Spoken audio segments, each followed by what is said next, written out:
Executive Director of BioQuébec.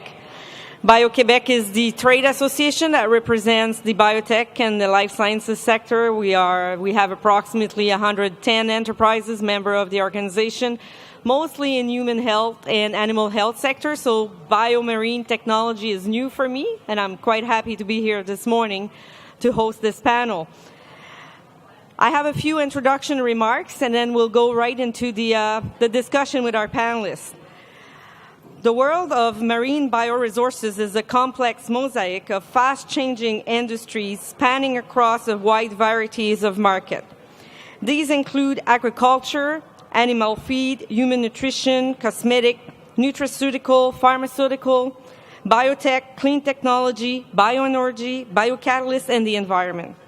The blue economy is the loose confluence of all these industries specializing on the extraction, development, and valorization of marine bioresources and marine bioapplication.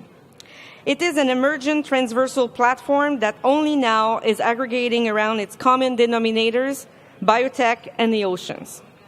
Just in Europe, the blue economy represents 5.4 million jobs and a gross added value of just under 500 billion euros a year.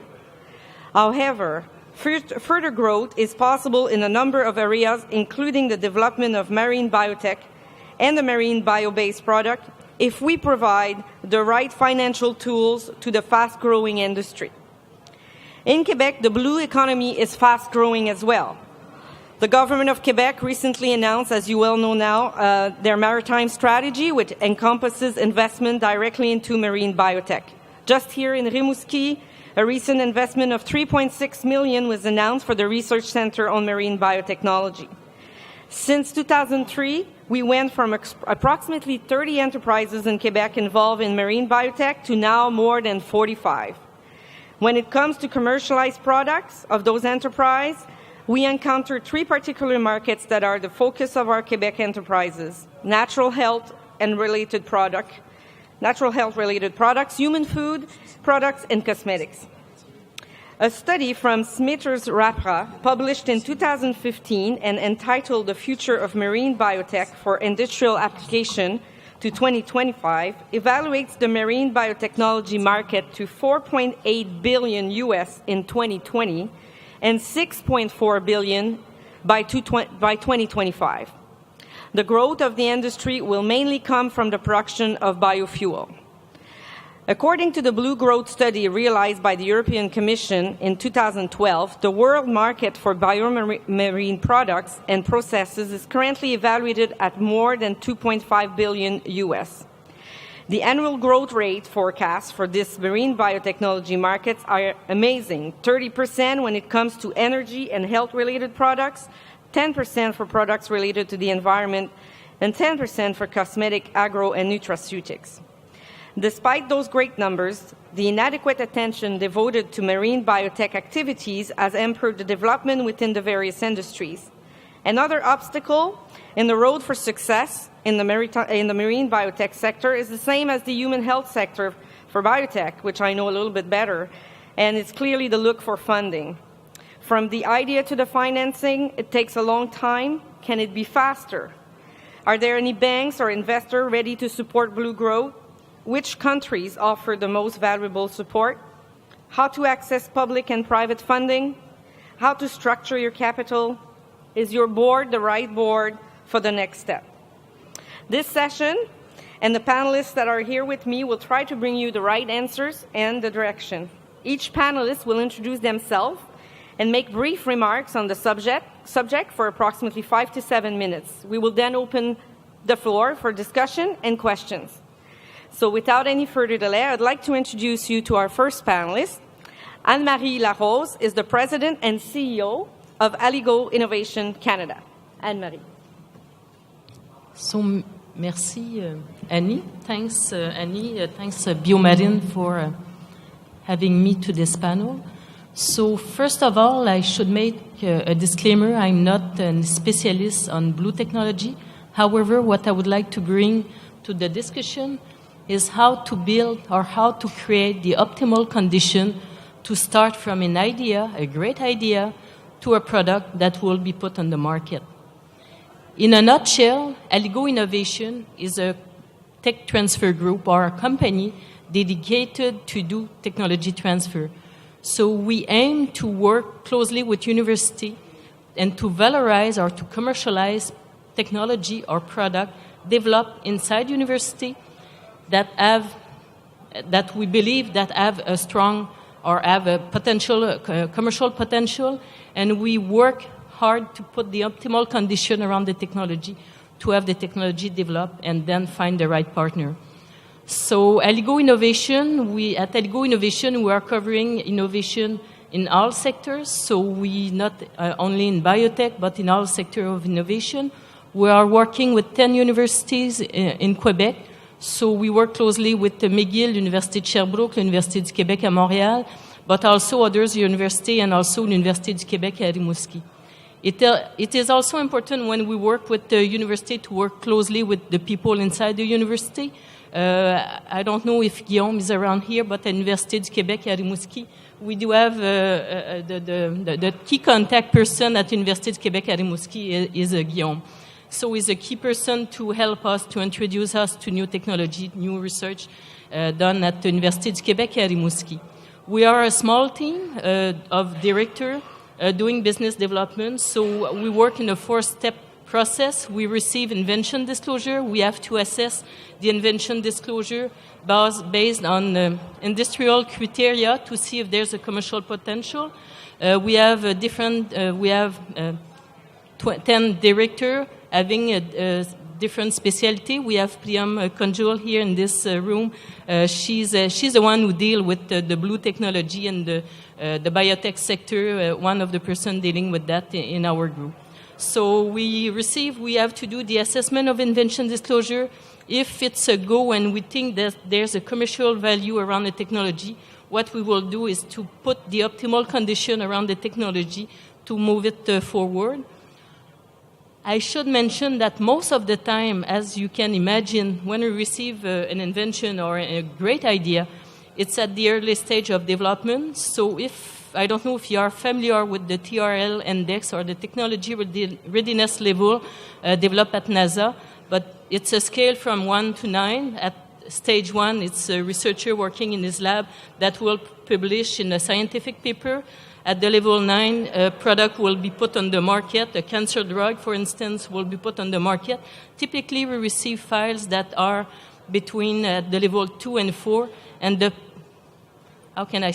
magic number for us is the stage 4 is where, so we have to use public funding and different programs to push the technology to level 4, where we have great validation, the first prototype, the first functional prototype, and then we can attract private investment. It's very tough to attract private investment before that level of maturity. This being said, technology maturity is not enough. You have to build the right team around the technology.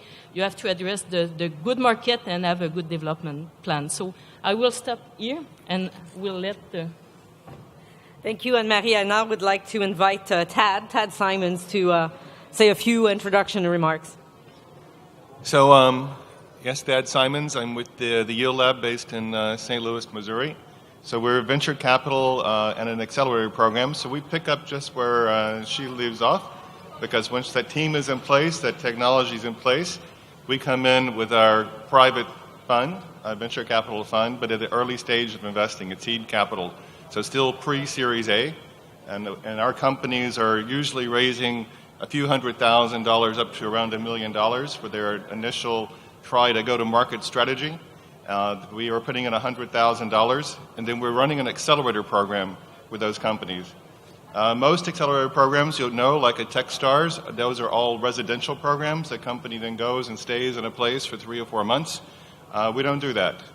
In agriculture, we have this thing called the growing season, and it takes a long time, quite often, to prove out these ideas and to see them actually resonate with the farmers or with other customers in the value chain. So our program goes across a year, where the companies come to us once a month or every 6 weeks for a couple of days, and that way we can work with them on a more extensive basis over a longer period of time. If they're looking to raise capital, we will work with them. We're very focused on customers. and we're looking in terms of helping them to build collaboration across other researchers, other companies, or whatever they're needing to be doing. So those are our 3 C's: collaboration, customers, and capital. And we will tailor our programming to what the needs are for that particular company. The value of our investment going in at $100,000 is really based upon where the company is in their stage. So if we're the first capital in, so we can be the lead investor and then help them to set the terms, looking on for other investment. We can come in as equity, we can come in as convertible debt, whatever the company is really doing. We're not trying to drive that. We will take board observation position on the company so we can monitor their performance going on past the program. And that way we can be still a network and a resource to them as they continue to mature. This year, we've done this now 3 classes in St. Louis. This year we launched a group in Europe as well, coming out of Ireland. We have 4 companies already there, 3 from Ireland and 1 from the UK. Hopefully that will continue to expand. And then later this year, I'll be going to Argentina, and we will launch an accelerator program in Argentina for Latin America. So we'll have those 3 accelerators operating next year. And then in the meantime, we're raising a Series A fund, so we'll be able to do follow-on investment in the companies. There's no guarantee, of course. Companies have to perform for us to do that follow-on investment, but at least we'll be raising the capital to be able to participate in those next stage of investment. So for our side, we're almost all private capital. A lot of it is strategic capital, that is corporations that are investing through our funds to be able to have access to these early deals, to really see these early stage companies, but at a time when the companies are still too risky for the corporates to get involved. And sometimes I would say too risky for the startups to have those big companies embracing them. So we try to help the companies to evaluate those kind of collaborations and investments as well, and to stage that and understand the pros and cons of that kind of investment. So it's been pretty exciting. We're broad. We're in agri-foods, so we have technologies that go from digital to plant genetics to animal vaccines to food ingredients and all the things in between. We do have 3 companies that are in aquaculture space. One out of the U.S. is in genetics. They're working now in Norway on salmon genetics, and they're moving on to shrimp genetics next. We have 2 companies in Europe that are in the space. One is working on an oral vaccine for fish, and the other is working on an insect meal, fish meal replacement. So we are very active in the space, and we're looking to have more companies coming out of aquaculture. Thank you very much, Tad. I'd like to invite Martin now to say a few words.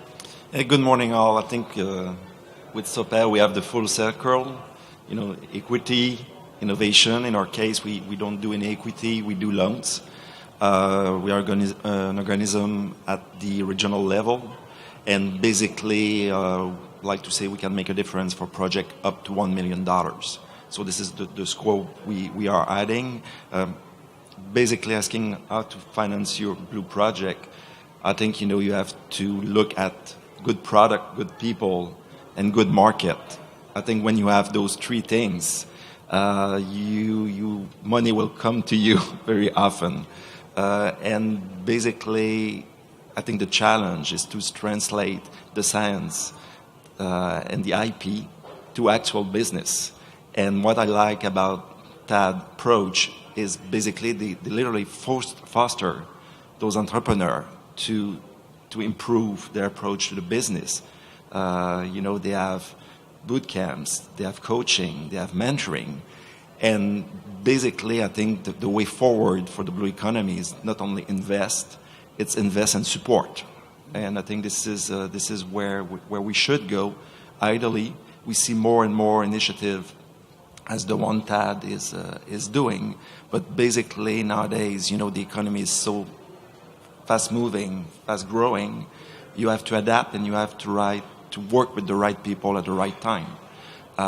So basically, the feeling we're getting, and especially from here, is that there's some money in the market, and don't be afraid, don't be shy to go and to meet people as Tad and as Anne-Marie, have IP.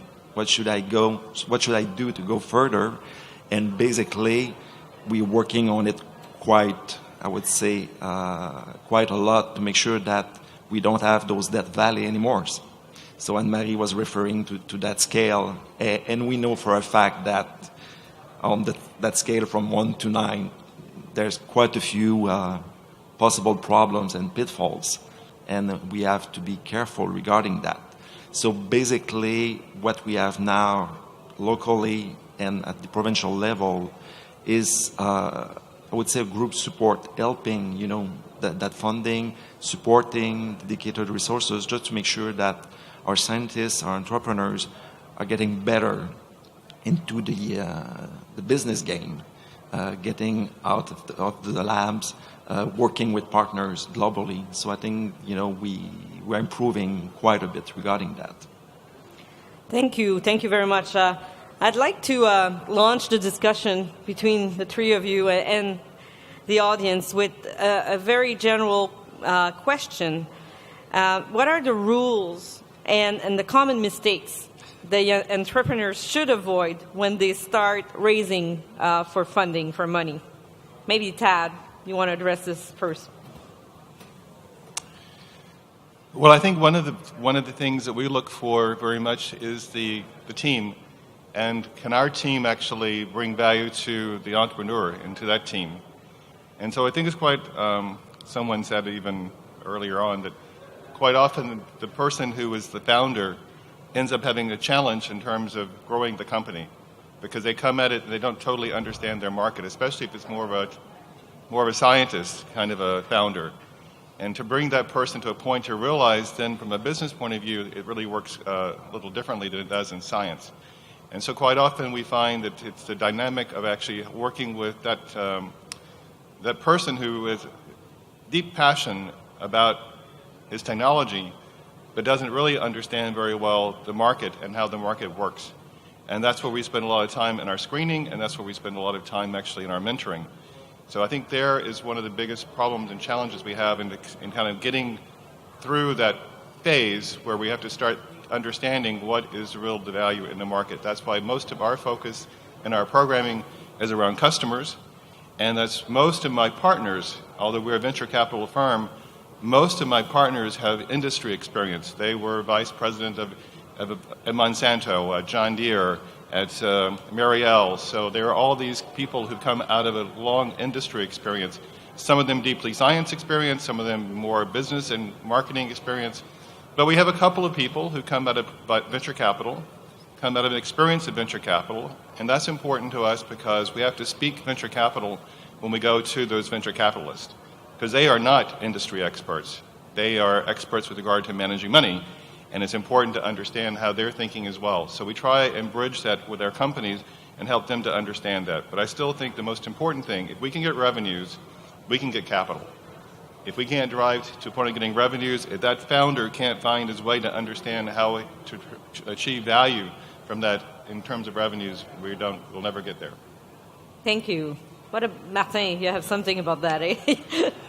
Something to say about the mistakes you see often. I would say don't do it perfect, just do it. Because very often... Don't hesitate. Yeah, those scientists, I'm a scientist, so I'm working on it, but basically you have a vision, or you envision what your product or your services should be, and you literally chase the rabbit, but you don't have a clear validation of what the market is after. And very often in financing, they chase that rabbit with a huge burn rate, and the sales are not following. So they end up, at one point with an empty tank and thinking that they can go to a trade show or a commercial endeavor with $10,000 left in their bank account, while they will need $500,000. So I think the challenge is to dovetail that interface between research, the idea, and actual boots on the ground regarding sales and building revenue. So evaluating the market, basically, like maybe wrongfully evaluating the market or not having the right market? Not at all, very often. Yeah, so one other thing that I find very difficult at this first stage of investment. So many of our companies have never gone to bring in outside capital. It's still friends and family and fools, investors, right? That's all they have. Basically their own money and their own passion, and actually have a a company I'm trying to mentor through this process right now. We'll be the first capital coming into this company outside of the husband and wife team that put the company together. And they are really very afraid of everything we try to put together in the term sheet because it's their baby.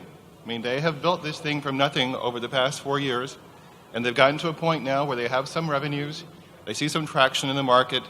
How do we scale up? Well, we can only scale up if we can raise $1 million at least right now at this phase for actually doing more marketing, more awareness among consumers. This is actually a consumer product, unusual for us, but a consumer product.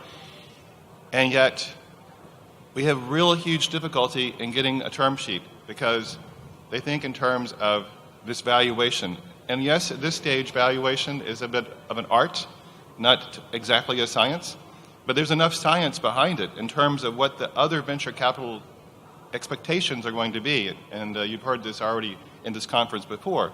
If we're not going to show a 3 to 10x return to our investors, we won't have any capital in our fund. We can't invest in them. So they have to find a way in terms of balancing their expectation of, oh, well, it's mine, and I don't want to give away too much of it. Well, I'm not giving it away. If capital is coming in from the outside, that capital is at more risk than the capital you put in.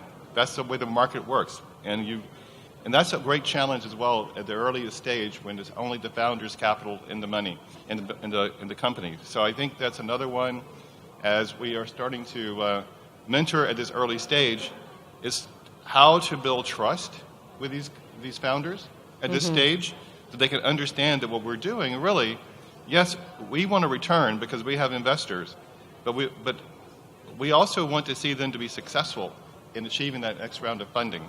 And so we know what the market will fund and why it will fund, and getting that trust is very, we have to be very purposeful about that and think about it in the founders' terms and trying to bring them to understand by showing. Quite often we have to show, look at how all these other deals were done. We can't assume they understand any of that. And we can't assume they have good counsel, because not all of them have good counsel. And one thing that we really should encourage them to do is to find legal counsel who have a lot of experience in the space, find financial counsel who have a lot of experience in the space, because it works differently.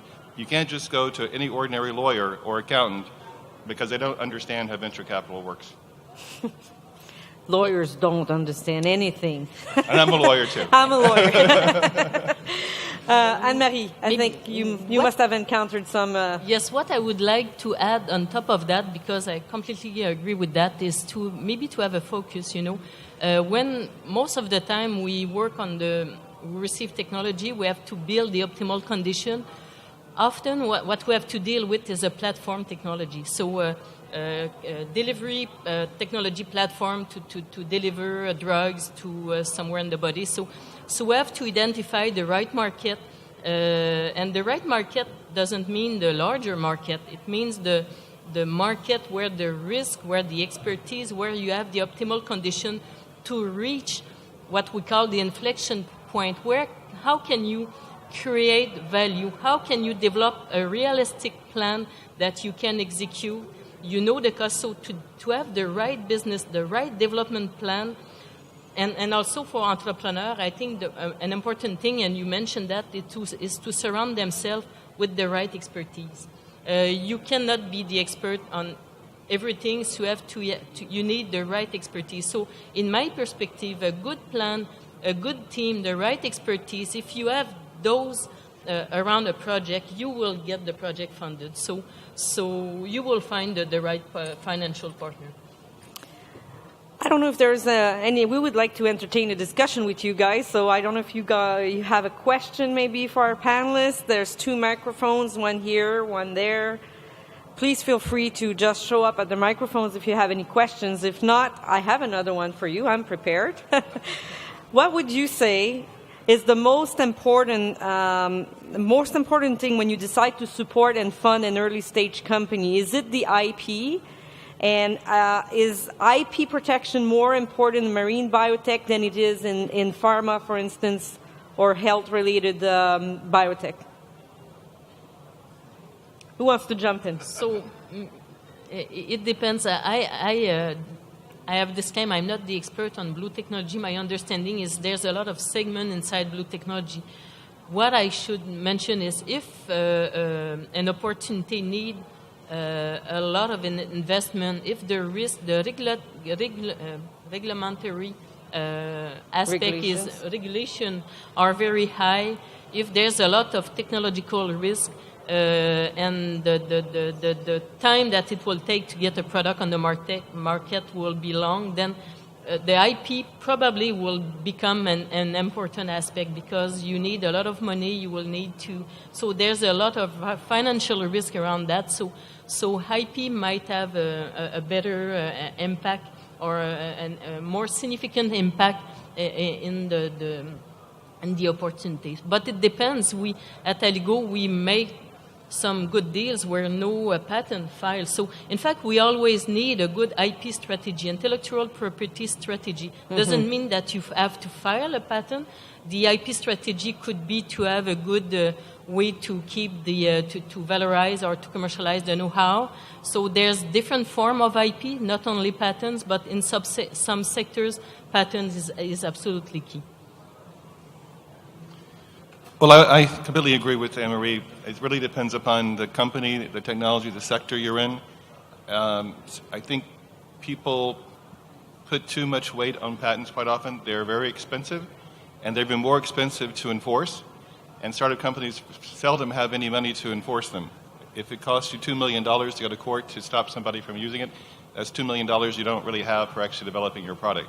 So we really have to think about it. If it's going to be a drug, and it's going to take you $100 million to bring the product to market, absolutely, because you're going to need to raise a large amount of capital for doing that. If it's a software company, it's big data, it has a lot more to do with how you're sourcing your data and how fast you can get that data into the marketplace and turn into value, and there will be no patent issue really at all. And we have companies that are kind of all in between. We have a food ingredients company. They've developed a process for milling sunflower seeds into flour. Now this is a new high protein, very healthy, gluten-free, all the things people are looking for. So they filed for a patent, and they have a patent, but it's a process patent. So it's not really going to be very strong. It's not really going to prevent anyone from really, because how we're going to prove someone did it. We're going to go in and prove that ADM is now using their process. Maybe eventually, once we get big enough. Right now, we just got to get to the market and sell and get more capital to be able to sell more, so we can prove our brand, develop our brand, and hopefully then ADM just wants to buy us. So that's really the goal in the company like this.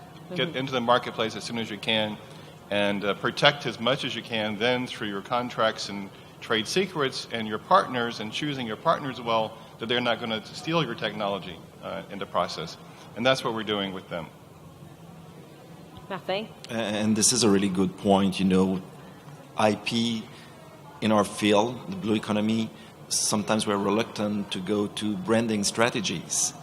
We go for patent, trade secrets, that kind of things. But the trademark, for your technology, for your ingredient, if you take the money you're saving on a patent and you push the market with your trademark, and you end up on bottles of food supplements and cosmetic products with your branded name on it, this is pretty strong.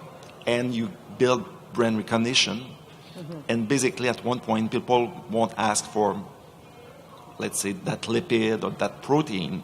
They will ask for the brand. For the brand. And this is surprisingly strong, even stronger than a patent very often. So marketing. Yeah, very it's the name of the game. Well. I have a question for you, Anne-Marie, maybe to elaborate a little bit more on an example of a marine biotech company or early stage company that you have decided to fund at Aligo. Maybe to talk to us a little bit about the process. How did you find them? How did it go? And where is it going? Yes, thanks, Anie. So a good example at Aligo, a good success example at Aligo comes from a technology developed by a researcher here at UQAR, Dr. Gagnon, Professor Gagnon.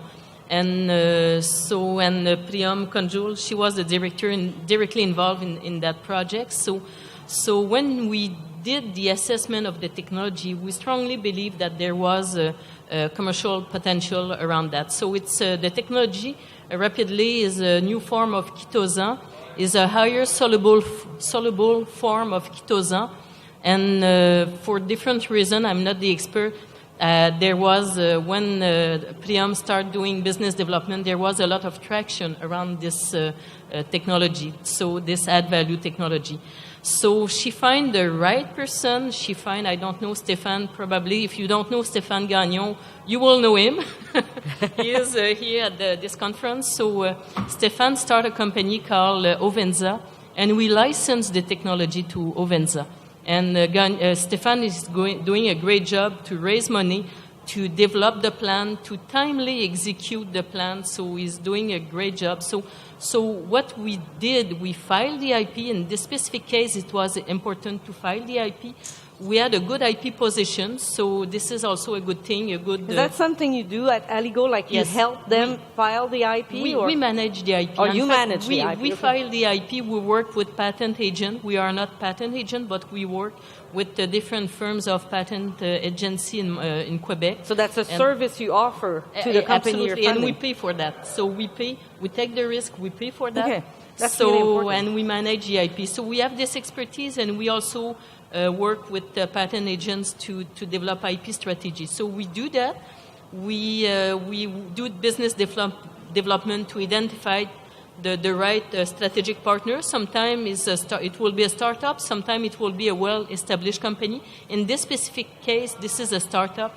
And so Stéphane Gagnon decided to start a company around this platform technology. This is a platform technology. The big challenge that Stéphane is to identify the right product, what he wants to develop. There's different opportunity around this technology, and he was able to define that. So, and I should also add that at Aligo we have a small investment arm, so we can invest in a startup. We can be the first one that will put a term sheet on the table, and the impact of that is not the amount of money that we can bring because we have a small envelope. However, the impact around that is we can attract more money because if we put our stake, if we put the money on the table, it's because we believe in the project. You know, there's some project that we will not invest because we prefer to license it or just return it to the university. But when we strongly believe in the technology, we think that the winning conditions are there, we will jump and we can put money in the project. So we closed a second round of financing just recently with Ange Québec. This is the network of Angel in Quebec. So when Stéphane told us that the impact of our investment was there because it was the Angel was more comfortable to have us putting our money in the project. For them, it was a good. There was a signification behind that. So this is something. So also it clearly helps them to bring the project and their company to the second level or third round of funding, for instance. It's like a start and a show of confidence. Like somebody's already put their money on the table for the project. And what we do, we license. So we have to make a licensing deal with the company. And when we invest, typically we will do it in the form of debenture, convertible debenture. So we are not the one that will put the money, valuation of the company. So we will jump with the other investors and we will let the other investor put valuation on the company. And if I understand well, one condition is that those projects come out of the university that are member of Aligo. Exactly. So if it's a project coming out of UQAR here in Rimouski or McGill, for instance, which is also part of Aligo, that's fine. But if it's coming out of another university, they have to go see somebody else. The good news in Quebec is there's 3 sociétés de valorisation like us, and we are covering almost all the universities. So if a researcher is from Université de Montréal, there's Univalor. He is from Université Laval. There's SOPER. So this is a unique system in Quebec where it's like a one-stop place. So it instead of having one person or have a person inside a university doing what we do, we have a small team dedicated to do what we do. So Okay. it's a way to create value around the... Thank you. I think that gives a lot more information about how organizations like yours are working. It brings us to the yield labs, because that would be the second step. That would be the VC. Any thoughts of putting a yield labs in Canada? Do you need to actually have one to invest in Canadian companies?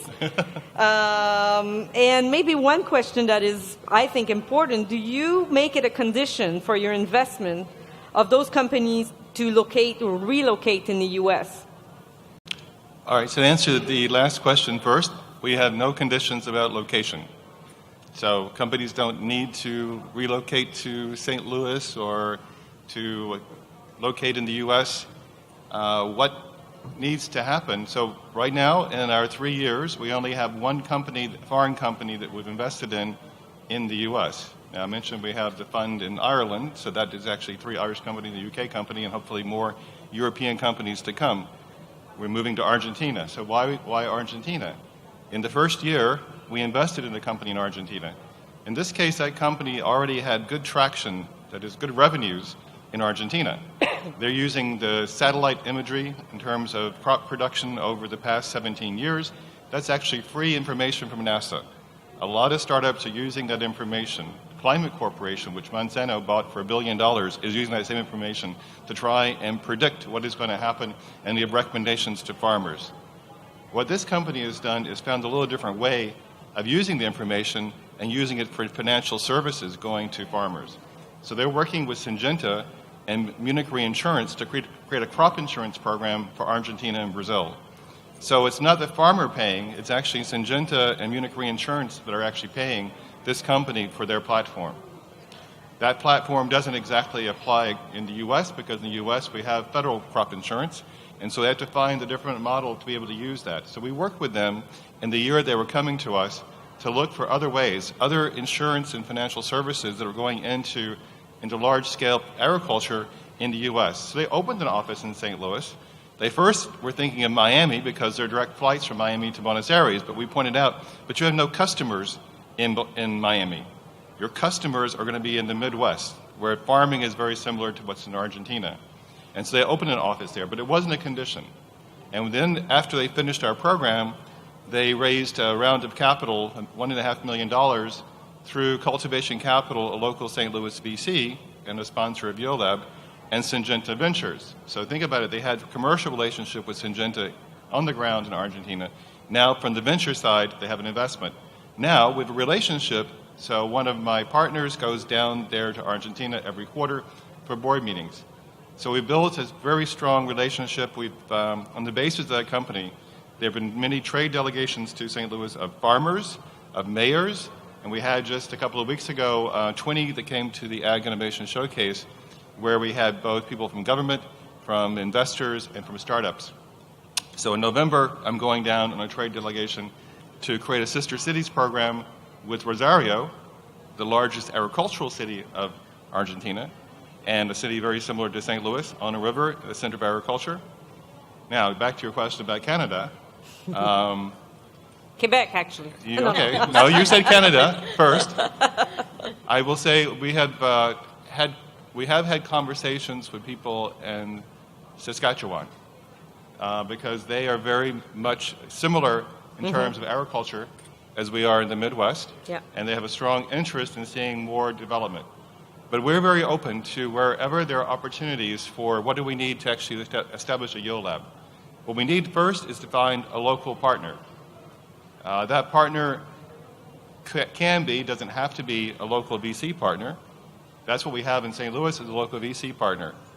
In Ireland, we didn't have that. So in Ireland, we are using an accountant for managing that part of the business, compliance part of the business, a law firm and an accounting firm, because it is an Irish-based fund. But we had to find someone who came out of industry. So we have someone there who was running the largest beef processing company in Ireland. It was a €4 billion company that he was running. So he's come on board as a general partner in our fund there. One of my partners then from St. Louis goes over every 6 weeks for programming, and he's the other general partner in that fund. Because each one of our funds is an independent fund, independent LPs. And where we have the commonality is in the branding, our Yield Lab brand, and in to some degree the programming, kind of the structure of the programming, our expectations in the programming, and then we will mix our companies together. So in June, we had the companies from Europe come over and mix with the companies here. Next year, maybe we'll go over to Europe, I don't know, or to Argentina. So we will see how that develops. Right now, we have a huge amount of deal flow. We had 185 applications last year for St. Louis from 46 countries. More than half of our applications were outside the U.S. And that is one of the things that's driving us as well to look for partnerships outside the U.S. But those partnerships need first to be a local general partner that we can match up with one of our general partners from the States. And we need then to have local LPs that will match up with funding. And most of our funding is coming from the private sector. So it comes from corporate. So we have people like Monsanto who invested in St. Louis and Argentina. We have in Ireland, we have Devonish, which is a very big feed company that's invested in the fund there.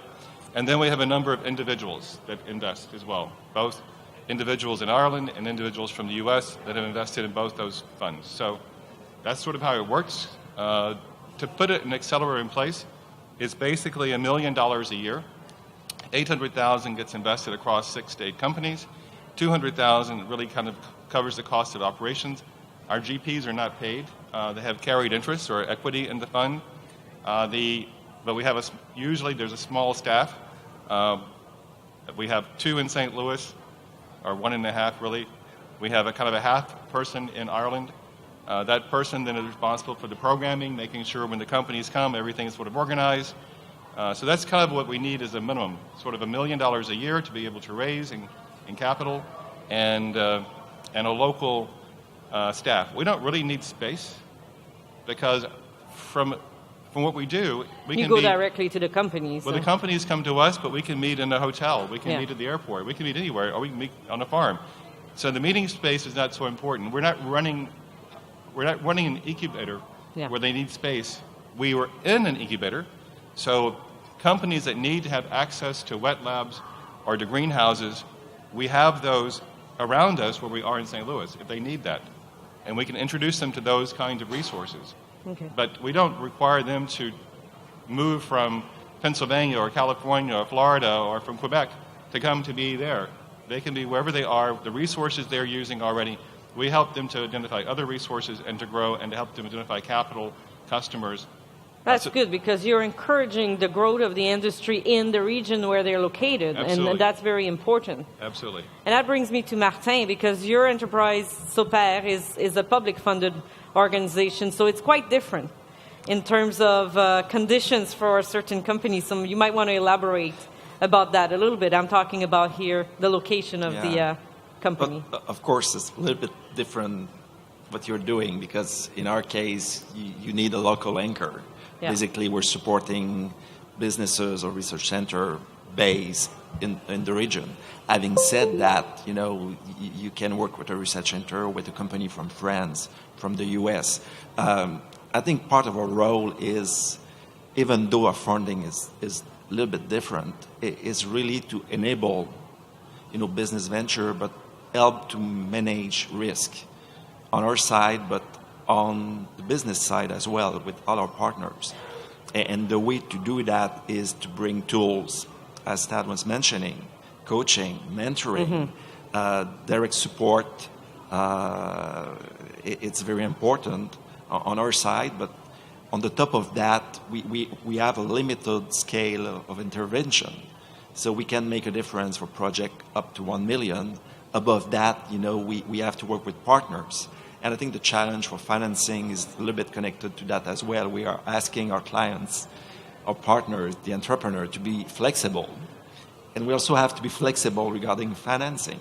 So basically, we have to think ahead for the second and third financing round to make sure that we are bringing the right partner at the right time to help the business to grow. So if we know that one of our clients will grow over that 1 million, threshold, we can support. We have to bring, maybe in the second round, a new partner, and to coach our client, to work properly with the professional, lawyers, accountants, finance experts, just to make sure that, their growth is not hindered by financing problem. So huge part of our role is to do that. This is the fun part. Of course, we also support, companies with difficulties. This is part of our role as well.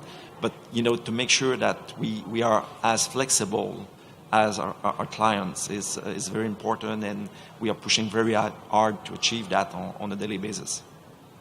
I was going to bring you to the road of mentoring, because we've had the pleasure to discuss this a little bit yesterday, and this was really important for you, Martin, to offer that service, the mentoring factor of young entrepreneurs. So maybe you want to elaborate about what you're offering at SOPER. Yeah, we are offering mentoring with highly skilled, experienced entrepreneur, but basically we do that by pure interest. You double the chances of success in an investment, in a business venture with a mentor. Mm-hmm. And this is very little. This is 2 person having lunch or breakfast maybe twice a month. They don't work on the business. They work on the people skills of the entrepreneur. Mm-hmm. And it makes a huge difference. So basically, they don't say, okay, you should work on this, you should work on that. You say, okay, how do you feel about this? What do you think will be your next step? Do you think you are at the right place at the right time? It makes a huge difference, and those entrepreneurs are, I would say, becoming serial entrepreneurs after that. We see more and more entrepreneurs running 2, 3, 4 businesses at the same time. Yeah. They're just getting better at doing stuff, taking decisions, transferring responsibilities to employees and partners. Makes a huge difference. Is there any questions? No, I don't see anybody at a microphone. I can't believe this. You have experts in front of you that could answer questions, no? Okay, well, we're coming to an end, but there's one last question I have for the 3 of you. How important is the governance of the enterprise? Are you requesting, exiger, what would be exiger in English? Requiring that they have a certain type of governance, board of directors? I would think that since they are at an early stage, they don't all have a board of directors. Is it something important when you come with big amount of dollars for the enterprise to put together some sort of governance for their company and a board of directors that will bring them to the second step? Maybe, Tad, you want to start with that? Well, most of the companies that come to us don't have that. But our goal by the time we finish with the programming is to bring them to there, because certainly for them to go into Series A at that level of funding, they have to have good corporate governance. It's been interesting for me also to see that some of our startups that are being managed by individuals that were running in large corporations, they move towards this very quickly because they're used to this kind of structure that comes out of a corporation. Others who are never had that kind of experience in their, and they don't see the value of that because they're just a bunch of guys with a great idea and they want to be very flexible. And so it's interesting to see, but it's also interesting to see once we get to the more higher levels of capital coming in, where if you don't have that structure in place, there's a lot of trepidation. Really, I think you're not going to get any traction in investment if you haven't gotten there. So it's another part of this education we talk about with these early stage companies. When that new capital is coming in, everything changes. The whole way in which, even if it's the first capital like we are, and it's seed capital, and you still are just in that early stage of thinking about, and a part of who's going to be on your board, I think that was mentioned in an earlier panel as well, is very important then to bring people on your board who will add value to your company. So think about the experience of not just the money. Money I know is important, and without the money we'll not be able to get to the next stage. But make sure that the money, if you can, is smart money. That is money that's going to bring added value to you, especially understanding your market.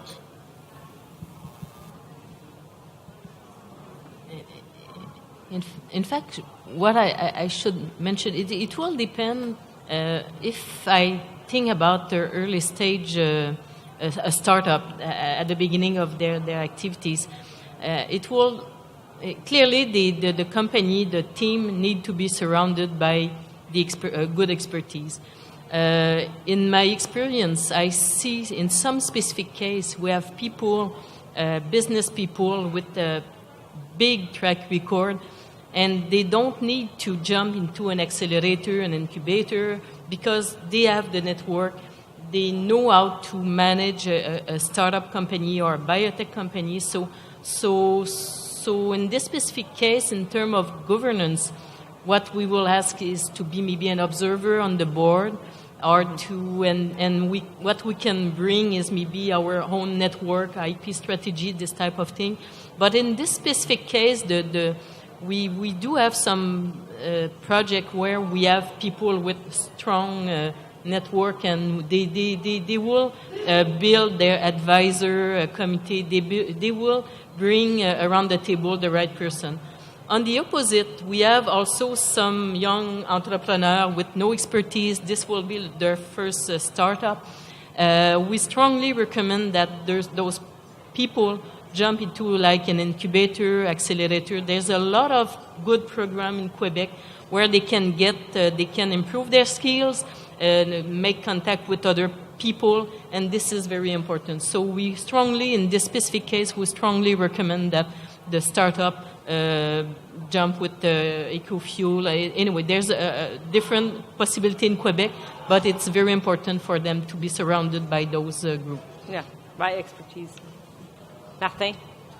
And a good board can contribute to coaching and mentoring. That's right. If you have the right people around the table, they won't only look at your numbers, they don't only make sure that, you have a good top and good bottom line, which is important, but they will challenge the general manager, they will challenge the staff, right question, do the right connection, because sometimes they don't take good decisions because they don't have the good references. Yeah. So a good board can bring, expertise on board, not only around the table, but from their personal network. And you have to keep that in mind when you work on the board. It has to help.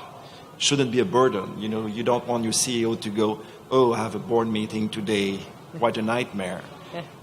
It has to That's be... how people see it sometimes. Yeah, but, on the contrary, it has to be organic, and it has to add value to the daily routine and daily business of your company. Well, thank you very much. Thank you for your time this morning, giving us your expertise. And hopefully, I'm sure you're going to be available. People are going to recognize you. So if you were shy to ask questions there, you might want to go directly to them and ask them questions. I wish you a good end for the conference. And once again, thank you, Martin, Tad, and Anne-Marie. Have a good day. Thank you. Thank you.